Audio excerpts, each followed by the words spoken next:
Hey folks, welcome back. I'm Josh Franklin. You're watching Hitting the Chip. This is Kenny Carroll.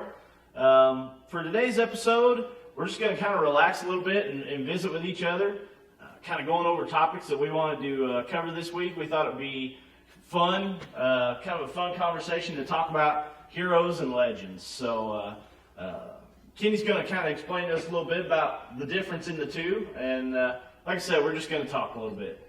Way to throw me under the bus. Anyway, heroes and legends. Well, a hero is supposed to be somebody. It's usually a single person that means a lot to one particular person. But several people can like that guy. Legend is a little more famous. It's a little more the whole world likes somebody. And in my personal opinion, probably the biggest legend, I don't know the guy as a person or anything like that, but is Smokey and the Bandit. Bo Darvel. Burt Reynolds. Nobody beats Burt Reynolds when it comes to the world being known the world over, and there is no more famous car than his black 77 Trans Am. I think the most important aspect of that, why he would be considered the biggest legend and connects with racers and us guys, is the ego. Ego thing. There's nothing that connects with racers more than ego. You know, he was definitely proud of himself, and that's something that a lot of racers get accused of regularly. He always hang around with some pretty good-looking women. That also is a common ground. He always had the best car and had a pretty good-looking lifestyle. Yeah. So I don't know why anybody wouldn't try to model herself after that guy. Right.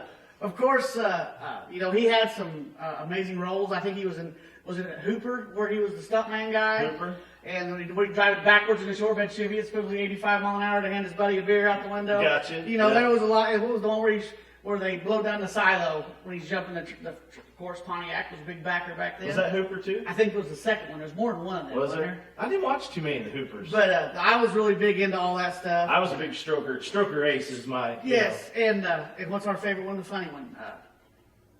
Jim Davis? The Doctor. No, the Doctor. Oh, Cannonball Run. Cannonball Run. You can't forget Cannonball Run. You know, there was so many good movies about that. What we have here is a car that Josh created. This car here actually was a Pontiac. Originally built by Tim Brown. Yep, Let's get that. Correct. It was original Tim Brown car. It's always been a Pontiac. It was a V8 two-door car formula from the get-go. And Tim took it apart and built these cars whenever they first came out with the coil-over front suspension. It's not a strut like everybody thinks. Not a strut. It's a, what would that be, 93 to 98? I think so. Is that right? Yeah, I think so. 93 to 98. Actually, my 99 is just like this. Oh, that's right. 2003. Yeah, till they quit. Until they quit making fire. But anyway, you know, this car here, I raced it for a few years. A few rule changes happened, and got to where it wasn't legal there for a while. It sat around and started to rot down on the ground, and we just couldn't stand to have that happen. And we had a winter that we weren't building 15 cars that winter, and decided to slick it back up, and we've made it into a nice showpiece. We took it to Batesville one year, dropped a valve on it in the heat race, and eat itself, and that's been about the height of its glory. Somehow it's managed to hang around and still look shiny. So we're going to take a break, and you know, you guys gather some thoughts about your racing legends and heroes, and we're going to come back and talk a little bit more about ours. And then also later in the show, we're going to take a couple circles around the old Bandit car and show you what it's made of. To stay up to date with the show, visit our Facebook page at Hitting the Chip. Now, back to the show. And we're back. This segment again is about heroes and legends. What's your top three? Well, distinction. How does it fit yeah, in the world? kind of like Kenny mentioned earlier. You know, we kind of consider a hero as someone you have more of a personal connection with that's impacted, you know, your racing, your life, you know, on more of a personal level. Or a legend would be someone who's went more broad scale, affected many people. I don't know, I got kind of a whole laundry list here. You know, if we're going big scale, probably a couple of the big ones on mine, Larry Shaw in the world of circle track. Yeah. You know, was he one of the original builders of Batesville Speedway? I think so. I think I read that. But, you know, for me being, you know, a racer / car builder, not that I get to race much anymore, but, you know, from the car builder side, you know, when I went and visited their facility the first time and met everybody in the office and everything, the impact that had on me, you know, that gave me a goal. You know, I came back saying, wow, one of these days, Remember when we there spent would be my. we That would spent be an my afternoon goal. in his parking lot, I believe. Oh yeah, we've rebuilt a lot of stuff in that parking lot. So yeah, I got some more. What do you got? You know, on a personal level, of course, everybody in the world loves JC Newell. You know, he's touched a lot of people and helped get a ton of people started. He gave me my first car. You know, on a local hero. You know, there you go. For people that may be out of our area that don't know JC. JC's a long time sportsman, street stock, late model. Late 60s probably, Yeah. mid 70s. Yeah, little JC, the third, I guess his grandson won a championship at I-44 on asphalt the last couple of And years. know what? For those that have never seen him, he's a large, beastly man. They call him the Gentle Giant for a reason. He's a very good guy. Everybody's ever met him loves him to death. You know, Larry Phillips, you know, could border into to the legend. Oh, That's oh, it. yeah, But you know, absolutely. I got started was in kind of his twilight of his career at I-44, and he would talk to anybody. He didn't care. He'd eat the chicken and throw the bones in somebody else's pits and all that stuff. He would talk to anybody. So you know, that's a couple of my favorites. Gotcha.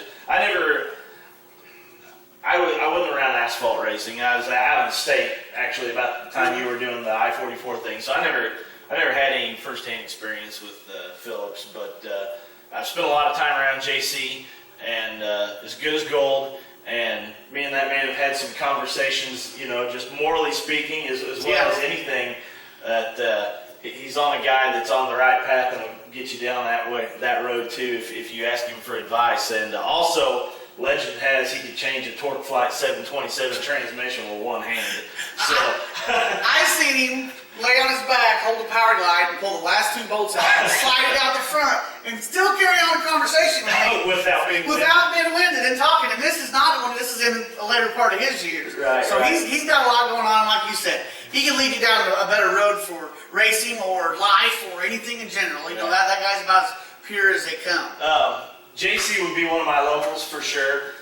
From a pure talent behind the wheel aspect, you know, just a raw talent. About the time I started racing, 98, 99, somewhere. Powder blue number 90, nothing on Powder it. blue number 90, Terry Schultz. That dude, you know, he races modifies now, USR. He's a champion. I don't know the exact year or division or whatever, but he's Always. the inaugural winner of the big street stock race at Lucas. But when we first got started, he was the original Superman for street stock racing. Very unassuming. Showed up in just a pickup and a car that never had no lettering or nothing on it. Humble. Very humble, very quiet. Park in the corner and unload his car and whip your tail and then load it and go home. You know, there's a one famous night. I think there was 100,000 people at Urbana that night at Dallas County Speedway. That night that we were talking about a while ago. Right. There was, you know, I was asking Kenny about his hero moments. You know, any particular moments that you remember that stick out. And one of mine certainly has to do with Terry. We were running factory stock back then, which is about equivalent to what a bomber or pure stock would be these days. We had factory stock, which were on radials. Then we had super stocks, which were full-weight jet cars, 3-link, top-link, D55s with their big old EC2 McCurries. Yeah. Anyway, Schultz goes out there, starts wherever in the factory stock race, hands them their tail that way. And that was back in the day that they would let you enter a car in more than one classes. And I think they ran back to back. They did run back. He got back in line. They did. They ran back to back. Schultz goes out there, wins the factory stock feature. He's coming off the track. All the supers, which at the time was J.C. Newell, Steve Osborne. Schultz comes in the pit, makes a U-E, goes tailback on the field in the super stocks, and with his factory stock on radials, comes through the field and wins back-to-back two races in a row. So that's something you don't hardly ever see. And I don't know that you'll ever see that again. I don't know that we'll ever see that again. But anyway, that was a pretty defining moment. You know, as far as somebody else, I kind of switched directions. You know, I like motorsports of all different types. You know, so as a kid, one of my original heroes was Dennis Anderson, the Gravedigger. You know, early days, the original rags to riches story as far as being a showman and hard work and determination, and I've never known anybody else in motorsports that appreciated their fans the way that guy did, or does. He's still very active in the sport, and has kind of turned modern era, monster truck competition and shows. Well, he made it into it. He promoted himself. He wasn't afraid of that. He wasn't afraid of the T-shirts. He wasn't afraid to destroy his truck to get the people to fall in love with him. Right. And it really worked. He really hit on a thing. Now they all try to beat him, right, whether they say they're better than him or not. That's their. No, that's a very good point. The self-promotion side of it, the self-marketing. He had a good product. People loved it, and he made a fortune with it. Yes. Go ahead. Then I got one that's a legend. It's one of my favorites. Junior Johnson. That guy coming from the moonshine era, the racing, and actually received a pardon. For how often you get to say that. Right. That guy's been through it all, and I love that clip when they're in NASCAR jacking up a car in a pit stop, trying to do probably sub 25-second jack step. Yeah. And he can hold that jack with one hand by the handle and swing that 45 pounds made by steel at the time, right, jack all the way around the front of the car and hit the other side and jack that thing up. That was very, very impressive. And I got to say that one of the very favorite moments I ever had was I was lucky enough to be invited to go to the man show for Lucas Oil Speedway one year in Springfield, Missouri, in their booth, and he was there selling, of all things, moonshine. And Kevin Fletcher, a real good friend of mine, and the announcer at Lucas Oil Speedway lot, got us hooked up. I don't know if he went over there with his shirt and pulled the deal off, but he came over and signed my car. So the real sweetheart I have plexiglass over it and siliconed in, and he signed it. He came over there and he goes, "I hear you'd like for me to sign your car." And he bit down there like he was going to write it, and I said, "Junior," I said, "you got the whole car." So he signed it in about 6 and 8 inch letters down the side. And that will always, I have the exact same thing where Forrest Lucas signed my car. That's in my office right now. And whenever the deck comes out of that car, that will definitely go on my wall. That was a special, special moment. Gotcha. All right, well, we're going to take another break. We'll be back in just a few to answer some of our viewers, talk about some of their heroes, and we have a few novelty heroes, people, maybe fictional characters and stuff that we want to talk about as well. So stay with us, and we'll be back. We're going to. Where are we going to start? We got a couple more of our on air. There we go. On air or TV related legends. Yeah, fictional character legends. I don't care how old you are or how young you are. You need to look up the Fall Guy intro scene on YouTube. They took a 78 GMC 3/4 ton and absolutely tried to destroy it. If you look real close, the motor was out of it most of the time. Was it? You can see through it. Yeah. Really? I didn't know that. The front axle's trussed up like you would never believe. I did see that. And they're making you think that thing had 2 foot of wheel travel. And right, we all know that 6 inches. max from full droop. That is the ultimate beginning of any scene in the world. Fall Guy. I don't know if we're going to go down the road of Knight Rider. I totally forgot about Knight Rider. And you kind of have a Pontiac in there, but that was kind of rough year for Pontiac. That and Smokey and the Bandit 3 was horrible. I guess you got to work with what you got. You got to work with what you got. Then I personally love the Cannonball Run things. What's the director that's so famous? Hal Needham. Hal Needham. I read a thing on Hal Needham that ambulance was real. It really had a NASCAR Hemi in it. Really? For real. Really? And they did turn the transmission out of it during filming. The whole 9 yards. They said the heat produced by the thing would almost catch the interior on fire. Right. So I mean, that's really cool when you had a gearhead being the director behind the scenes. How's it not going to be a good show? You know? Right. One of the behind the scene facts from Cannonball Run that was probably my favorite was they said that the Sammy Davis Jr. and Dean Martin, they said that was not iced tea in them glasses. That was, they look like you they got fake sweat coming off of your forehead like on Dean Martin's. Small. Small. S-M-all. If you can't quote stuff from these movies, you just need to look them up. Also, let me made it through this without saying it. The greatest racing movie ever, Six Pack. Oh, we did. Six Pack, Kenny Rogers and Brewster Baker. There is no finer good movie. It's especially if it represented dirt racing. I really think that one movie is what made me want to race cars. When I was young, everybody asked me what I want to do. I always said race car driver. When I said it, I didn't mean NASCAR. I don't know what I meant, but that movie was the greatest movie of all time. I think that movie personally made me want to have a lot of hair and a big beard at the time. And chest hair. Right, I got and chest hair. Hey, I got 3 out of the 4, Yeah, so yeah. we'll call it a win. What's your favorite TV? Probably, yeah. As far as things that impacted a generation of young men and young Why not? ladies, Yeah. hard to beat the lessons from Dukes of Hazzard. You know, Yes. it kind of maybe that is where I get my cross love for short course off road and dirt track racing, because the General Lee in a good old overland race, you know, that would cover all bases there. And How they made that thing hook that well in a dirty, dusty gravel road is beyond me. But right. they sure managed to make that old car run good. And it was a show that, like I said, it raised a lot of our peers. It taught us lessons about respect.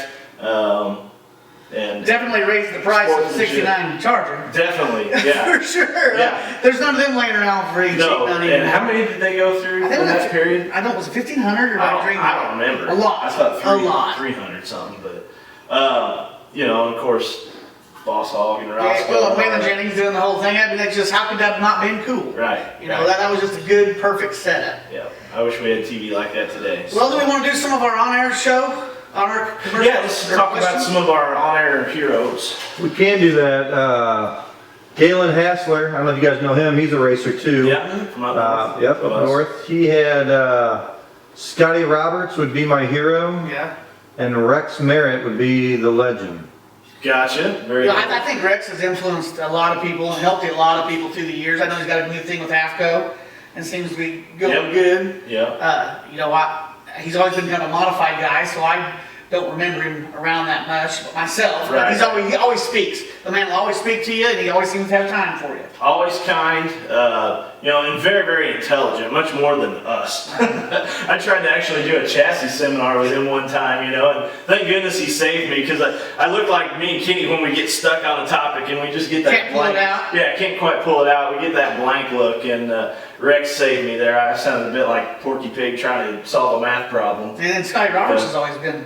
Scotty, yep, I've actually known Scotty a long time, from way back when I was a wee little fella racing RC cars, believe it or not, yeah? up around the Columbia area. And he overcomes a disability of he's got one leg missing, and I guess that leaves trail breaking out. yeah, right. Which there may be some ways around that actually, but. No, Sure, very that's successful. right. His one race, I think he won a race here recently. Lately, yeah. And super nice guy there again. So, yeah, good questions. And Christian Rayburn rode. Oh, there's one I forgot to add to my hero list, was Christian Rayburn. Well, he rode CJ. Forrest Lucas, Okay. Great. Kenny Carroll, and Justin Stouffer. Oh my gosh, we won't even go down. We got invited to go see Christian one year to his dad's big, was it a seminar or just a party at Thanksgiving? It was both. It was a Thanksgiving time. And that was an absolute blast.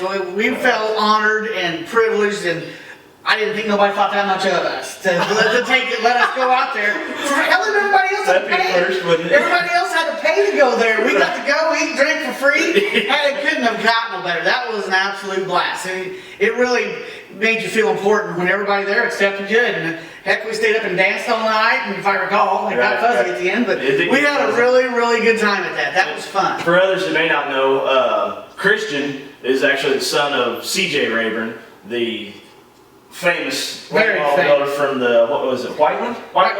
Same place Forrest Lucas is from. Yeah, Whiteland, Indiana. Yeah. So, yeah, that was our first time ever being up that direction. Again, to get to go visit a facility like that, where so much success and not to get off on a tangent, but Christian moved down here with his mom, and there was this, in a nice subdivision, all of a sudden there's killer late model sitting there. Yeah. And everybody's like, who in the hell is living there? So somebody, I think Ben Newell, stopped and said, that's C.J. Rayburn's son. Well, they all seen us going to the races. Well, they found out who we were. Well, Christian couldn't drive yet. So one of us had to stop and get out and drive him to the races. yeah, we did have to haul him to the Yes. races, so. And then 2 years later, he's driving a Peterbilt hauler because now he can drive. So, Right.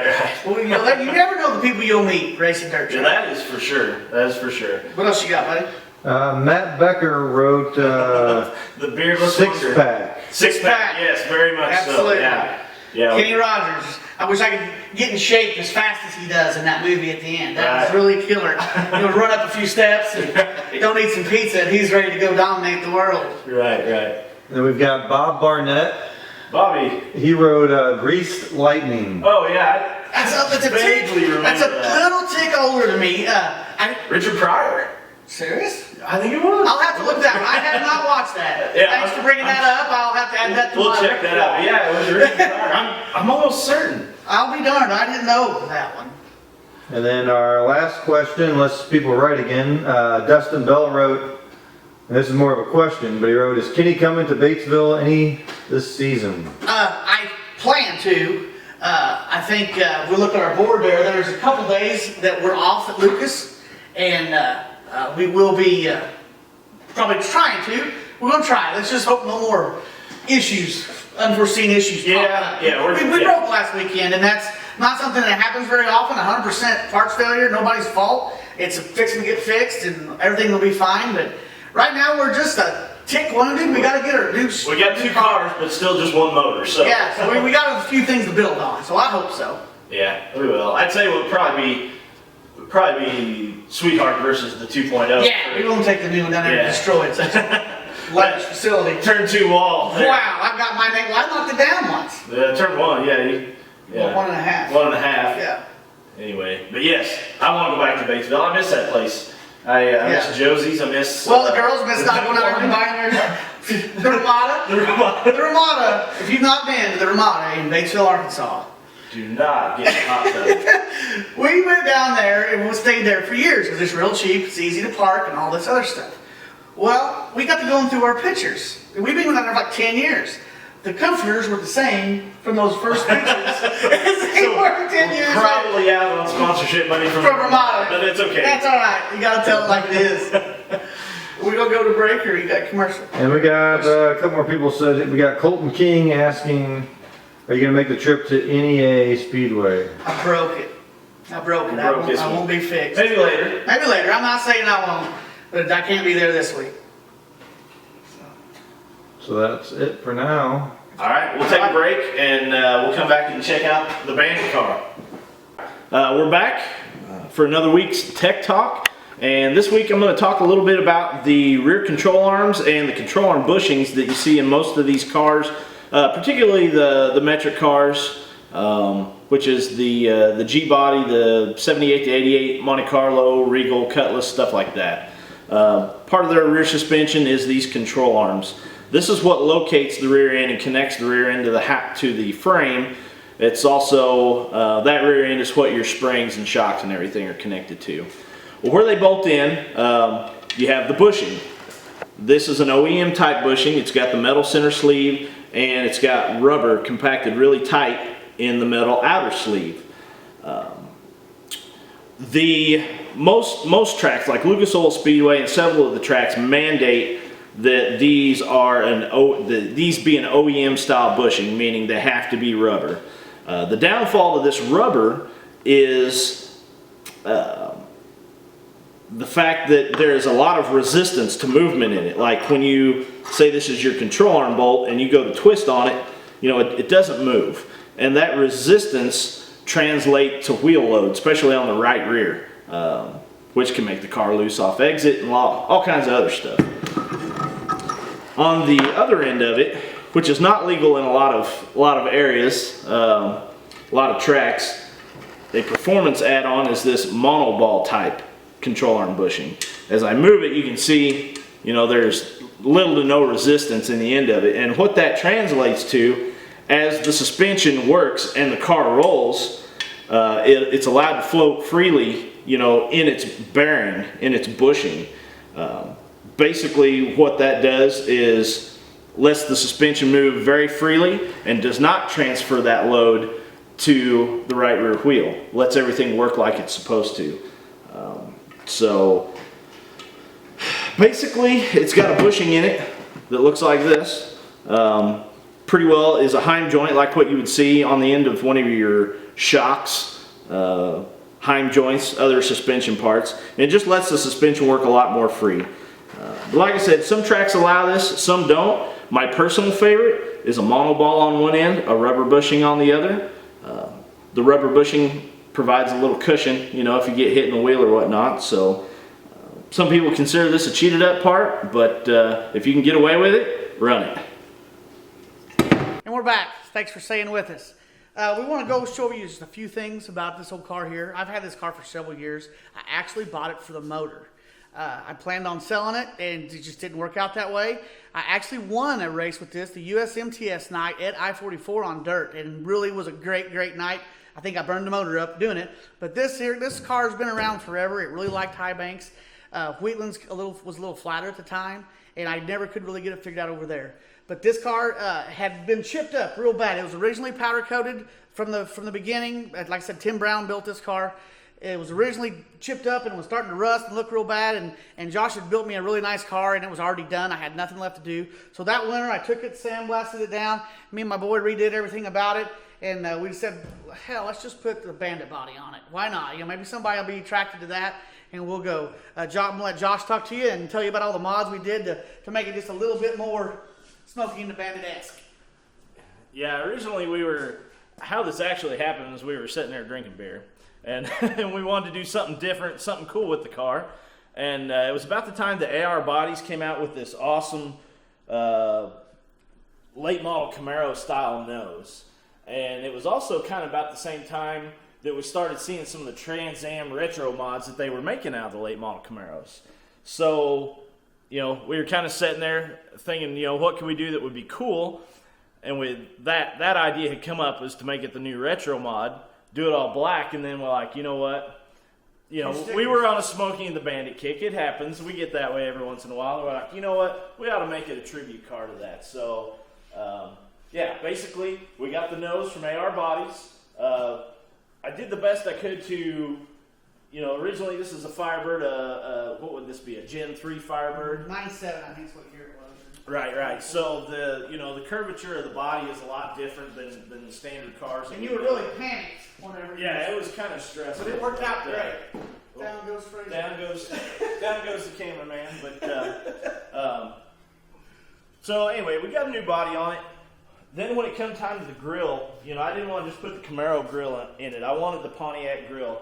So it was a little bit of a, what would you call it, MacGyver trick. If you'll notice, this was the original Camaro decal for it, and then we just trimmed it to have the iconic Pontiac beak right in the middle. And just pinstriped, outlined it in gold. And, you know, for anybody that wants to go the Pontiac route, I think that's a real cheap and easy way to do it. It was awfully simple.